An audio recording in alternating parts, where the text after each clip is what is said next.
do carbono.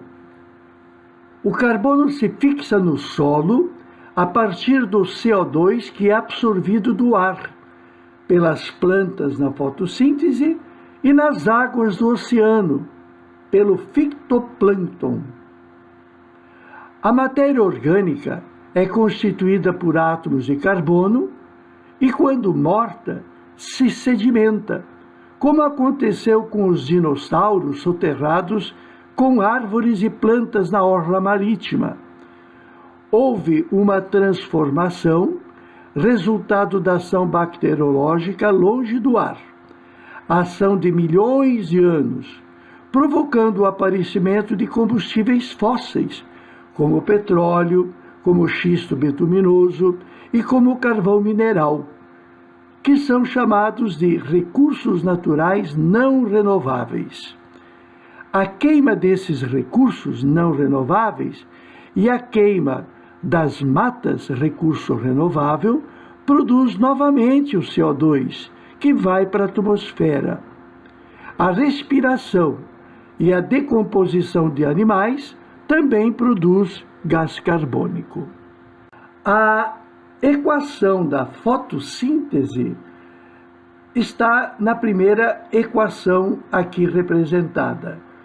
O gás carbônico com água e com luz produz glicose, matéria orgânica, e libera oxigênio. Na segunda equação, nós temos a queima da glicose a nível celular. A glicose, combinada com oxigênio, produz novamente o gás carbônico, água e energia. O fitoplâncton, além de fixar o carbono, como na primeira equação, produz o oxigênio, que mantém a vida no mar. O verde das plantas faz o mesmo na atmosfera. Primeira reação. A glicose é a fonte da energia dos seres vivos a nível celular. Segunda reação. Na foto temos o fitoplâncton. O equilíbrio da natureza é alterado pelo homem. Petróleo. Há uma clara desigualdade na distribuição das jazidas pelo mundo, aguçando a ganância de muitos. Esse gráfico é de 2001, do encontro G20, lá em Kyoto, no Japão. E nesse gráfico temos o bloco em vermelho, América Latina, com a coluna que está desatualizada.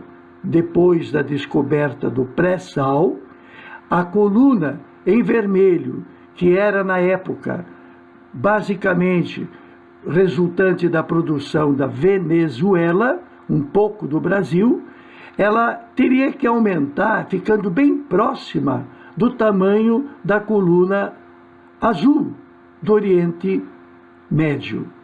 Por quê? Porque no Brasil se descobriu o pré-sal, e as reservas do pré-sal tornam a produção de petróleo na América Latina bem próxima da produção de petróleo do Oriente Médio, nos dias de hoje. Desastres ecológicos. Navios sucateados transportam petróleo e derramam dezenas de toneladas de óleo no mar. A flora e a fauna marinha sofrem, levando decênios para se recuperarem. Manchas altamente tóxicas se deslocam, provocando maré preta. O óleo é insolúvel e mais leve do que a água. Para que serve o petróleo? Para que serve o petróleo? Para queimar, para queimar. De um barril de petróleo, retiram-se suas frações por destilação fracionada feita em refinarias. Através do aquecimento e posterior condensação, obtém-se os diferentes produtos do petróleo. O que nós temos nessa foto não está na sequência que eu gostaria e que vou citar. Primeiramente, a fração mais leve do petróleo, o gás natural, não está na foto, porque, por motivo de segurança, ele nem entra na destilação. Ele já é o gás natural, naturalmente gasoso, é o metano e o etano, chamado também de gás natural veicular, porque é usado nos veículos. E atualmente é canalizado para as residências e é utilizado na cozinha e também no aquecimento das casas e das águas para o banho. A segunda fração, que também é gasosa naturalmente, formada de propano e butano, corresponde ao 7,5% extraído de um barril de petróleo. Esta primeira fração gasosa, pro fruto da destilação, é chamado gás de cozinha, ou GLP, gás liquefeito do petróleo. O propano e o butano são gases que, sob pressão naquele bujão, sob pressão de 3 atmosferas, fica liquefeito. A segunda fração da destilação do petróleo deve ser procurada um pouco mais abaixo, no 11,2%, que é o solvente para colas, tintas, etc. Esse solvente, ele possui hidrocarbonetos com 5 e 6 átomos de carbono em suas moléculas.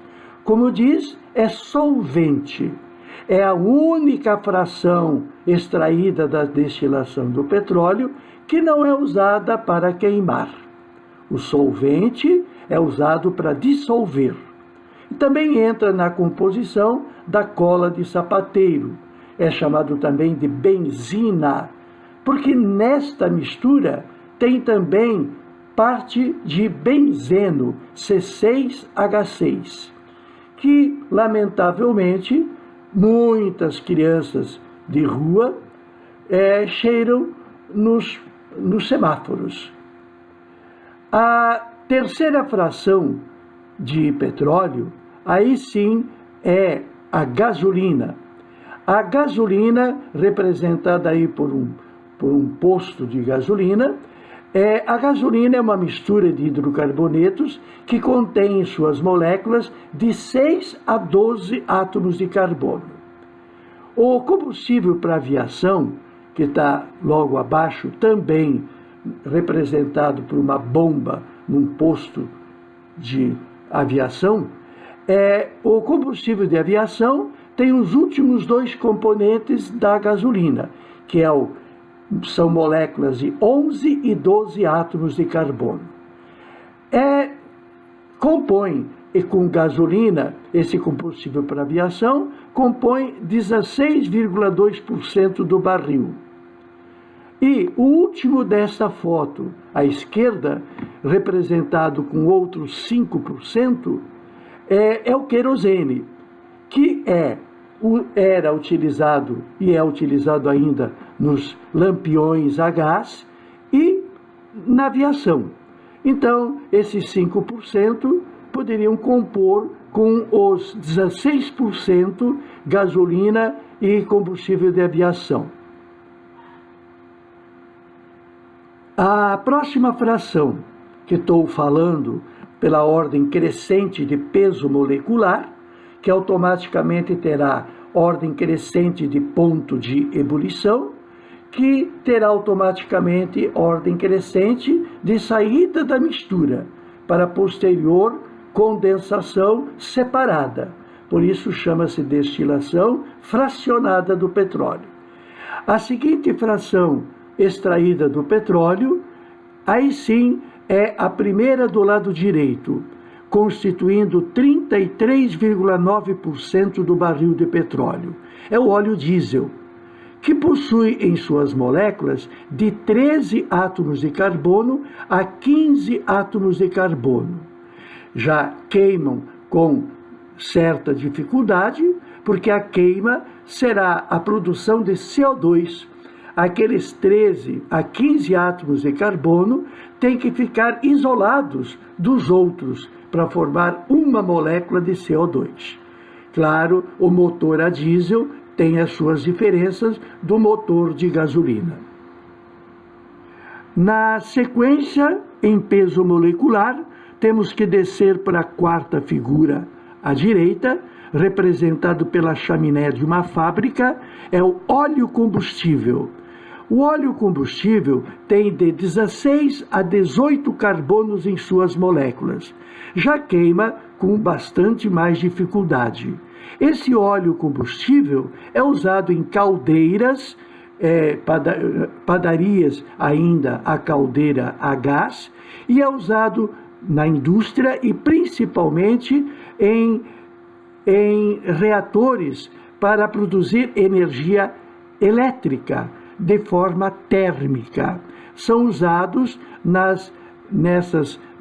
nesses aparelhos, nessas máquinas de produzir energia térmica, energia elétrica de forma térmica. Usa-se óleo combustível, 16,5% de um barril de petróleo. A seguinte fração já não queima mais. É a segunda da foto de cima para baixo do lado direito. O óleo lubrificante e a parafina possuem moléculas orgânicas e de hidrocarbonetos de 19 a 20 átomos de carbono em suas moléculas. A dificuldade de separar os seus carbonos será tanta para produzir CO2 que não separa. Estas moléculas de óleo lubrificante são usadas para lubrificar. Sabemos que o atrito metálico provoca calor e esse calor derrete o metal. Então, nos automóveis, funde o motor, derrete o motor se não tiver óleo lubrificante. O óleo lubrificante também é utilizado num processo para obter mais gasolina, que se chama cracking. A quebra da molécula de óleo lubrificante de 20 átomos de carbono, constituída de moléculas com 20 átomos de carbono, se houver um cracking, aquela molécula de 20 átomos de carbono dará duas com 10 átomos de carbono, que faz parte da mistura chamada gasolina, porque a gasolina tem moléculas de 6 a 12 átomos de carbono. Interrompendo, podemos citar uma política que antigamente se usava com mais ênfase no Brasil, que de um barril importado de petróleo na época, do barril importado de petróleo, destilava o petróleo e vendia a gasolina para os países sul-americanos principalmente, a um preço bem abaixo do praticado aqui no país. A ideia era, com a venda da gasolina para países sul-americanos, traria divisas para comprar mais barris do exterior e destilá-lo.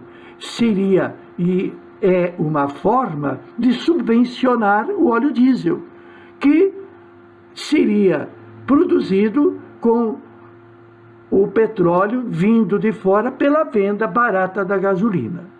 Atualmente o Brasil é autossuficiente de petróleo, mas ainda importa petróleo. Voltando para a parafina. A parafina, usada nas pranchas dos nossos surfistas campeões ou esportistas apenas de surf, a parafina da prancha é também utilizada para a produção de velas de igreja, com o pavio no seu interior, com o calor do pavio queimando, vai derretendo a parafina e suavemente ela sobe por capilaridade até a ponta do fio, aonde queima tranquilamente, numa combustão de baixa temperatura e alta luminosidade. E, finalmente, a última fração do petróleo, misturada com areia, cimento e tal, chama-se asfalto. Portanto, tudo é aproveitado de um barril de petróleo.